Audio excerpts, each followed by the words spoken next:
cas 1 pour le cas de marketing vision HM universitaire. Je vais vous lire les instructions du cas pour ensuite laisser les juges se présenter un par un. Vous disposez de 15 à 20 minutes afin de présenter votre solution au juge. Le temps s'écoule à partir du moment où un membre de l'équipe débute la présentation. Je vous montrerai le temps restant à l'aide d'un carton lorsqu'il vous restera 10 minutes, 5 minutes, 3 minutes, 1 minute et 30 secondes. Et les 10 dernières secondes vous sont indiquées à l'aide de mes doigts. Si l'un des membres de l'équipe continue à parler à la fin du décompte, je vais le signifier et la présentation s'arrête dès cet instant. Si vous faites moins de 15 minutes, il y aura une pénalité d'1 point par 30 secondes manquantes. Les juges bénéficieront ensuite d'une période de questions de 5 minutes, lors de laquelle ils pourront vous demander des éclaircissements concernant votre solution. Notez que lors de la période de questions, aucun décompte du temps ne vous est donné, mais si un membre de l'équipe est en train de parler lorsque le compteur affiche 5 minutes, il est autorisé à terminer sa réponse. Les juges peuvent maintenant se présenter. André Boissonneau, copropriétaire magasin de Laval et de Rosemère maintenant, et Montréal. Charles Dufour, je travaille à la boutique de Québec, Cosserier. Mylène Saint-Omer, responsable marketing pour la porte.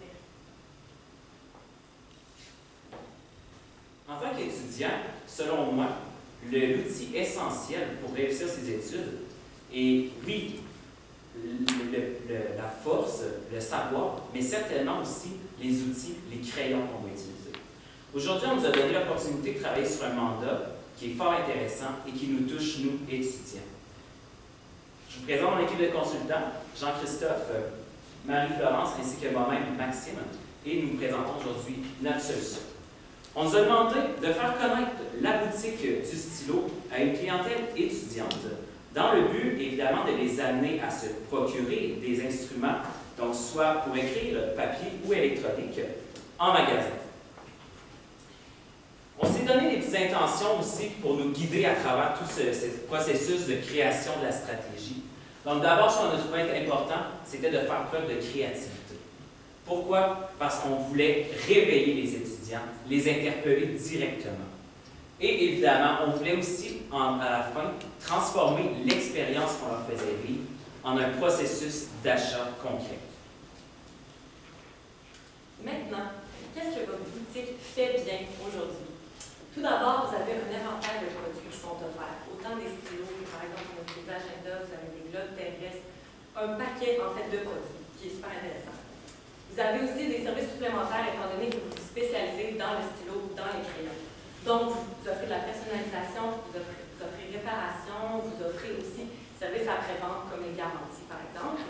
Et vous avez une boutique en ligne. Donc, vous êtes adapté à l'ère numérique aujourd'hui, les ventes en ligne qui rendent super important. Ce que vous pourriez améliorer par contre dans votre entreprise, vous avez un éventail de produits qui est méconnu. Nous, étudiants, boutique du stylo, ça sonne crayon bien entendu, mais agenda, on n'est pas au courant qu'il y a des agendas dans votre boutique, on n'est pas au courant qu'il y a des globes terrestres, on n'est pas au courant que vous vendez des ceintures par exemple. Des produits qui pourraient nous intéresser aussi. C'est important de nous dire là-dessus aussi et la proximité des étudiants. Par exemple, si on compare à la coop qui est proche sur notre campus, ou encore en ce qui a trait de proximité aussi, présence dans le campus universitaire, par exemple, on n'est pas au courant que vous existez en tant que tel. Les aspects sont à surveiller, donc vous avez une concurrence qui est très féroce. Vous avez Bureau en gros et les coops, c'est ce que vous nous avez relevé dans le mandat. Donc, c'est vraiment sur eux qu'on veut essayer de se différencier. Par la suite, outils technologiques. Donc, les aspects sont à surveiller. En fait, vu qu'aujourd'hui, on utilise beaucoup les outils technologiques, les ordinateurs, on prend des notes à l'ordinateur, on prend des notes sur nos iPads, par exemple, on est moins porté à utiliser un stylo fréquemment. Et finalement, les aspects dont vous pouvez tirer avantage, renforcer votre présence sur les campus universitaires, c'est ce dont on veut vraiment mettre l'accent aujourd'hui. On veut que les étudiants soient au courant que vous existez et qu'ils pensent à aller à la boutique du stylo pour pouvoir acheter leur crédit. Très important avant d'élaborer finalement notre stratégie, c'est de dire pour qui on fait cette stratégie-là. Donc, qui visons-nous? Évidemment, on l'a un peu mentionné déjà, c'est les étudiants universitaires, c'est ceux-là qu'on veut miser. On parle d'étudiants universitaires et non collégiales parce qu'on pense que la portée va être plus importante, intéressante aussi au niveau des universités. Évidemment, ces jeunes-là, ce qu'ils aiment bien, c'est les rabais ou les gratuités, donc quelque chose de très concret finalement pour les amener à acheter. Et ils sont présents sur les réseaux sociaux. Ce qui est important de comprendre, et ça va aussi être au cœur de notre stratégie, c'est que 50% des Québécois se connectent au moins une fois par jour à Facebook. Et cette proportion-là, en fait, augmente considérablement quand on parle des jeunes. Et c'est une statistique qui nous est donnée par CFRIO, donc très, très important de conserver en tête. Donc maintenant, après avoir fait l'analyse de la situation, on s'est rendu compte qu'on avait des grands défis devant nous. Ici, on en a sorti 3. Donc, dans un premier temps, acheter un stylo, la plupart du temps, c'est un achat à faible implication. Donc, ce n'est pas quelque chose qui va nécessiter beaucoup de recherche de la part de l'étudiant. Donc, c'est quelque chose, un achat qui est non réfléchi la plupart du temps. Également, les étudiants vont rechercher de la facilité et la proximité davantage. Donc, ils vont acheter ce qui est le plus facile pour eux. Si c'est plus facile d'aller à la coop, ils vont le faire. Si c'est plus facile d'aller chez Bureau en Gros, ils vont le faire également. C'est non pas de l'incitatif à se déplacer. Également, l'ère numérique, qui est un grand défi parce que la plupart des étudiants aujourd'hui vont peut-être utiliser l'ordinateur avec le papier pour prendre des notes et suivre pendant leur cours. Donc, ça va être important aussi aujourd'hui de les approcher d'une façon très créative pour vraiment les amener à continuer à acheter des stylos et à utiliser le papier pour prendre leur notes. Maintenant, on va vous présenter la stratégie qu'on est arrivé avec aujourd'hui et elle s'appelle la stratégie Stylo 2.0. Pourquoi? Parce qu'on va vraiment aujourd'hui réinventer la façon dont on va approcher les étudiants. Maintenant, comment on va le faire? On va le faire en 3 façons. Dans un premier temps, on va utiliser le marketing expérientiel vraiment pour faire vivre une expérience nouvelle aux étudiants. On va utiliser la promotion, donc la publicité, directement sur les campus pour aller rejoindre ces étudiants-là. Et également développer des partenariats qui vont nous donner encore une fois de la visibilité auprès de la clientèle étudiante. Donc, je vais commencer par le marketing expérientiel. Pourquoi? Parce que c'est une façon très innovatrice et très créative d'aller chercher des étudiants directement sur les campus universitaires. Ce qu'on vous propose aujourd'hui, et là je vais vous demander un effort de me suivre parce que c'est pas facile à comprendre simplement avec des mots et du texte, mais on va utiliser des distributrices 2.0. Donc, à quoi ça consiste? C'est en fait des tournées dans les universités de distributrices 2.0 qui vont être munies d'une tablette, d'une interface numérique. Afin de faire connaître la boutique du stylo, de susciter l'engagement des étudiants auprès de la marque et auprès de vous, et également de leur faire vivre une expérience qui va au final se concrétiser en processus d'achat. Donc, en quoi ça consiste? Donc, imaginez-vous la distributrice munie d'un iPad ou d'une interface numérique sur laquelle ils vont pouvoir se connecter via Facebook et faire un statut avec le mot-clic boutique du stylo qui va leur permettre de partager votre page Facebook et avec un statut qui va être à leur discrétion, soit merci pour le stylo ou merci à la boutique. Donc, qu'est-ce que ça va faire pour vous? Vous allez avoir une connaissance plus importante du client. Ça vous permet d'aller chercher de l'information quant à la population étudiante. Vous allez avoir accès à quelques informations de leur profil comme le nom, l'âge, le sexe, la ville ou encore le programme dans lequel ils étudient. Donc, ça vous permet d'avoir des données sur eux et de mieux par la suite cibler vos publicités par la suite. Maintenant, quel est l'avantage pour l'étudiant d'utiliser la distributrice 2.0? Ça va être qu'il va recevoir un stylo gratuit, parce qu'on l'a dit, les étudiants aiment beaucoup les gratuités. Donc, un stylo gratuit, identifier la boutique du stylo. Également, autour du stylo, on va insérer un prospectus, on va rouler un prospectus promotionnel qui va faire la promotion de la boutique du stylo et qui va permettre à l'étudiant de prendre connaissance de l'éventail de produits qui sont offerts à sa disposition. Donc, on l'a dit, il ne connaît pas nécessairement le fait que vous vendez des agendas. Boutique du stylo, ça fait très stylo, ça fait très crayon. On veut le mettre au courant de tout ce que vous offrez et qui peut être intéressant pour lui. Également, sur le prospectus va se retrouver un code promotionnel. Donc, on voulait un incitatif pour l'étudiant également d'aller en magasin par la suite. Donc, un code promotionnel qui va donner 15 de rabais sur sa prochaine achat, sur sa prochaine commande. Donc, un 15 de rabais avec un code ou encore un code numérique qui va lui permettre d'acheter soit en magasin ou soit en ligne, parce qu'on veut également faire la promotion de la boutique en ligne qui est disponible également pour les étudiants ou ceux qui veulent également l'utiliser. D'ailleurs, si je peux ajouter aussi au niveau du code promotionnel, ce qu'on trouve intéressant avec le crayon, de le mettre sur le crayon, c'est que l'étudiant en tant que tel va, par exemple, qui se présente en boutique, va apporter le crayon avec lui. L'étudiant va donner une certaine valeur aussi au crayon, plutôt que de dire c'est un crayon plus que je mets dans mon étui, que je vais perdre, que je vais échapper, ou même que je vais jeter, il va le garder avec lui parce qu'il lui donne une valeur et qu'il va revenir finalement un petit peu plus tard. Donc c'est très, très, très pertinent. Par la suite, on rentre dans la phase de promotion. La phase de promotion, on va l'utiliser vraiment pour venir renforcer l'effet de la distributrice. Donc, on va commencer par en fait des affichages Zoom média, par exemple dans les toilettes ou sur les babillards de l'université. Comme on dit, en fait, on veut vraiment renforcer notre présence, on veut montrer qu'on est présent. Et comme je dirais, en fait, c'est pendant la semaine, par exemple, qu'on va avoir la distributrice dans la faculté, on va avoir ces affichages-là pour vraiment pouvoir être au courant de qu'est-ce que la distributrice nous apporte de plus. Donc, ça va être fait, bien entendu, dans les universités, comme on disait tout à l'heure. Et l'affichage publicitaire, on veut avoir vraiment un axe humoristique et éducatif. Donc là, je vais vous demander vraiment de visualiser avec moi l'affichage qu'on vous propose. On vous propose un jeu de tic-tac-toe. Donc, on arrive, on regarde l'affiche et c'est un jeu de tic-tac-toe et on a tout sortes de produits qui est dans le sac de l'étudiant, par exemple. Et on veut que la combinaison gagnante du tic-tac-toe, ça soit des produits de la boutique du stylo. Donc, on veut venir chercher le lien, par exemple, combinaison gagnante du tic-tac-toe, combinaison gagnante boutique du stylo avec les produits qu'on offre à la boutique. Par la suite, on veut avoir la signature avec monstylo.ca par exemple, ou encore boutique du stylo et vos adresses là, dans les magasins que vous avez autant à Québec qu'à Montréal. Et par la suite, vraiment, on veut vraiment en fait mettre l'accent sur le tic-tac-toe et sur la combinaison gagnante. On ne veut pas de mots, on veut que l'étudiant comprenne par lui-même le message qui est transmis. En fait. Par la suite, on veut avoir aussi être présent dans les livrets de rabais. Donc, par exemple, à Québec, nous, on a le livret de rabais qui s'appelle Antidote. Donc, plusieurs restaurants, plusieurs activités que les étudiants sont tentés de faire se forment un petit livre de rabais pour lesquels ils offrent vraiment des rabais pour nous. Et on veut avoir plusieurs divers rabais, je dirais, autant pour les produits. Donc, par exemple, soit offrir un 2 pour 1, offrir, je dirais, un 15% de rabais encore une fois, ou par exemple, offrir un coffret de crayons, par exemple, si on achète un agenda, par exemple, pour essayer de diversifier aussi les produits pour lesquels les étudiants viendraient acheter. Par la suite, dans les points de vente aussi, on veut que les rabais, ce soit autant pour la boutique en ligne que pour la boutique du stylo. Donc, essayer de rendre les étudiants tentés, en fait, d'aller en ligne et d'acheter leur stylo, même si ce n'est pas le premier réflexe qu'on a pour un crayon. Et par la suite, là, vraiment, comme on disait tout à l'heure, ça donne la visibilité dans les universités, bien entendu, étant donné que c'est pour les étudiants le livret pour nous. Maintenant, au niveau des partenariats, on a trouvé ça un petit peu drôle ce matin quand on était rentré en isolation, en résolution plutôt. Et puis, ce qu'on avait à notre disposition, c'était des crayons du bureau en gros, des stylos du bureau en gros. Là, on s'est demandé, mais comment on peut aller chercher les jeunes facilement? C'était très simple, c'était sous notre nez. En fait, ce qu'on vous propose au niveau des partenariats, c'est d'entrer dans les universités, d'aller finalement peut-être dans les compétitions universitaires, interuniversitaires, où en fait la portée d'un partenariat est vraiment impressionnante. Par exemple, on pourrait mentionner les Jeux du commerce qui sont une grande compétition qui touche 1200 personnes à travers l'Est du Canada. Les Law Games, NBA Games, ça pourrait être aussi les Jeux de la communication, etc.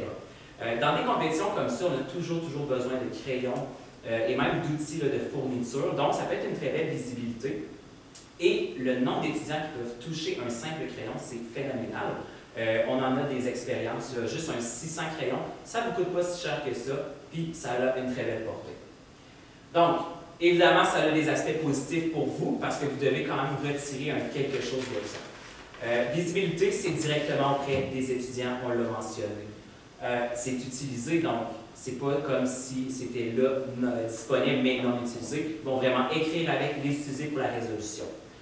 C'est peu coûteux aussi parce qu'on s'entend qu'au cost des stylos, des crayons, c'est pas ce qui coûte le plus cher, donc c'est intéressant. Et c'est une belle échange de visibilité là, lors d'une compétition avec des membres des universités, donc des étudiants, beaucoup qui sont là. Bon, maintenant, on va s'assurer également que la stratégie elle fonctionne. Donc, on a des indicateurs qu'il faut regarder, on en a nommé quelques-uns ici. Dans un premier temps, on peut regarder l'utilisation, le taux de rédemption des coupons, que ce soit les coupons qu'on insère dans le livret de rabais, que ce soit les coupons qu'on insère auprès des stylos dans les distributrices 2.0. On peut regarder et voir si ces coupons sont utilisés, donc si la promotion fonctionne auprès des étudiants. Également, l'engagement sur les réseaux sociaux, on vous l'a mentionné tout à l'heure, il y a la possibilité de faire un statut Facebook pour recevoir son stylo gratuitement. Est-ce qu'on en a vraiment beaucoup? Est-ce que le monde va après ça aimer les statuts qui sont partagés? Également, ça donne de la visibilité auprès de leurs différents amis, parce qu'un statut Facebook est vu par leurs amis, donc ça fait de la croissance exponentielle, de la visibilité qui est exponentielle sur les réseaux sociaux. Également, l'analyse des données recueillies. On va recueillir des données du fait qu'il va être connecté via Facebook. Donc, l'analyse de ces données-là, qu'est-ce que ça peut nous apprendre sur la clientèle étudiante? Est-ce qu'ils étudient dans un programme plus qu'un autre? Est-ce qu'il y a une région géographique dans laquelle ça fonctionne plus? Est-ce que ça fonctionne plus à Québec? Est-ce que ça fonctionne plus à Montréal? Donc, c'est tous des indicateurs qu'on peut regarder pour par la suite venir bonifier les campagnes publicitaires qu'on peut faire. Également, possiblement faire un sondage de notoriété, savoir est-ce que la boutique du stylo est plus connue avant et après auprès de la population étudiante et la cible que vous vouliez aujourd'hui interpeller? Donc, on a tous ces indicateurs-là qu'il faut regarder pour vérifier si oui ou non la stratégie peut fonctionner et est viable à long terme. Donc, pour conclure, en fait, on s'était fixé des intentions. Hein, on voulait être créatif. Je pense que, clairement, avec notre distributrice 2.0, on va chercher la créativité. Avec nos affiches publicitaires dans Zoom Média, on va aussi chercher la créativité. On voulait interpeller les étudiants. Quoi de mieux qu'une distributrice 2.0 placée dans les universités?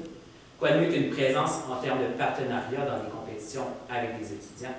Je pense qu'on est vraiment atteint notre objectif. Et comportement d'achat, évidemment, si on leur donne des rabais, les étudiants, ils vont venir vous voir, ils vont faire un processus d'achat, ils vont acheter finalement des crayons ou d'autres objets, finalement, d'autres fournitures. Donc, tous les aspects ont été couverts là, par notre stratégie qui se déclinait donc par le marketing expérientiel, par la promotion, Zoom Média, les antidotes ou les petits feuillets de rabais comme ça, et également au niveau des partenariats, donc comme je vous ai mentionné à la fin. Sur ça, je ne sais pas si vous avez des petites questions, des interrogations ou si vous avez besoin de davantage de précision sur quelques éléments là, de notre stratégie qu'on a présenté. Ok, bon, je vais peut-être commencer. Parce que je voulais juste comprendre, là, la borne 2.0, ben, en fait, le distributeur, c'est nous qui conçoit une espèce de borne. En fait, c'est réellement une distributrice 2.0 qui va permettre de distribuer les stylos. OK. Donc, on conçoit une machine qui donne des stylos, c'est ça? Oui, mais en soi, une distributrice peut être.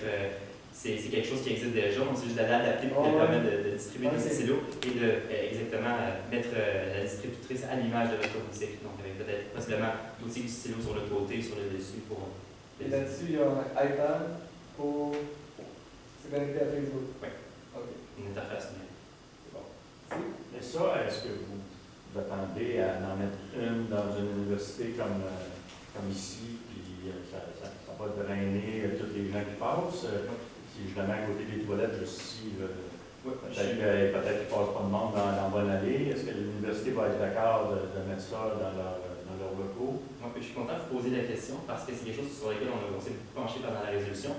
Ce qu'on avait en tête, c'était vraiment de faire la tournée des universités. Donc, on prend une seule distributrice pour résoudre les coûts, qu'on promène d'université en université, de campus en campus, de pavillon en pavillon, pour rejoindre le plus grand nombre possible d'étudiants au courant de l'année.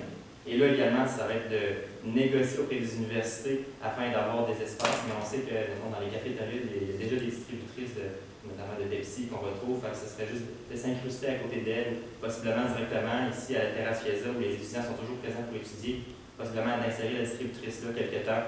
Ça va être de négocier avec la faculté, mais on ne croit pas qu'il y ait de problème à ce niveau-là, puisque oui, c'est de la publicité, mais c'est pas, on n'incite pas à la violence, on n'incite pas à la haine, rien, c'est vraiment juste pour donner un cadeau aux étudiants en fin de compte. Okay. Un outil qu'ils vont utiliser. Parce que moi, je vois juste l'aspect coût. Une distributrice, c'est pas rien. Il faut l'installer, il faut me faire ça avec Facebook, puis l'iPad, puis là, il faut que je mette ça, s'il y a une distributrice de Pepsi que j'enlève, que l'université enlève pour mettre la mienne, parce qu'elle est probablement c'est déjà saturé. Quand ils vendent du Pepsi, on a une redevance sur chaque Pepsi vendu.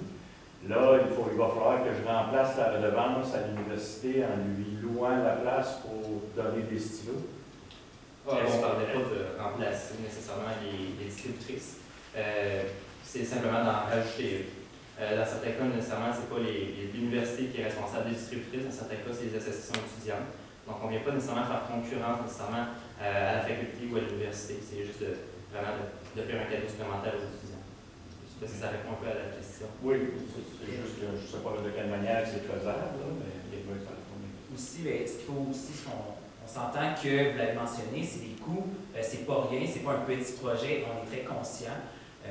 La raison pourquoi on vous a présenté ce projet-là aujourd'hui, c'est qu'on voulait sortir un peu des sentiers battus, de la petite publicité, aller dans les universités pour aller chercher les étudiants. On le voit déjà, c'est déjà saturé, c'est difficile, ça n'aurait pas eu une très bonne portée selon nous. C'est pourquoi on a misé créativité. Puis effectivement, ça engendre des coûts, mais au niveau rentabilité, là, on n'est pas du tout, on n'a pas peur du tout. On est certain que ça va être très, très, très convenable. est très intéressant pour vous. Sinon, vous n'aurez pas présenté cette stratégie aujourd'hui du tout. Okay. Comme étudiant consommateur de stylos, peut-être, de stylets, lorsque vous êtes à l'université, je ne sais pas, est-ce que vous achetez des stylos à 20 ou des stylos à 2-3 jetables? Votre expérience personnelle, c'est quoi?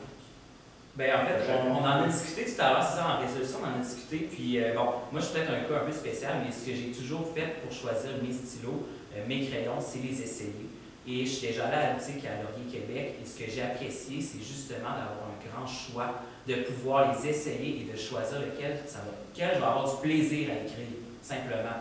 Et c'est pas ce qu'on retrouve justement dans les coops ou encore au bureau en gros, ce qu'on ne peut pas nécessairement essayer les crayons. Définitivement, je ne suis pas du genre à mettre 15 $ pour un crayon, mais tout de même, si c'est un 5 $, 10 $ bien investi, moi, ça va me faire plaisir, c'est ça que je recherche. Je crois que ça dépend aussi de tout le monde, parce que personnellement, je ne suis pas quelqu'un qui va aller chercher un stylo à 10 $ par exemple. Mais je crois vraiment qu'il faut avoir un incitatif, il faut avoir quelque chose qui va faire que l'étudiant va vouloir revenir à votre boutique. Et c'est ce qu'on essaie d'offrir avec notre distributrice. On veut créer un effet wow et par la suite dire je veux vraiment retourner à cette boutique-là, ils m'ont impressionné. Par la suite, j'ai des rabais, je peux y retourner. C'est ça qui est important, je crois.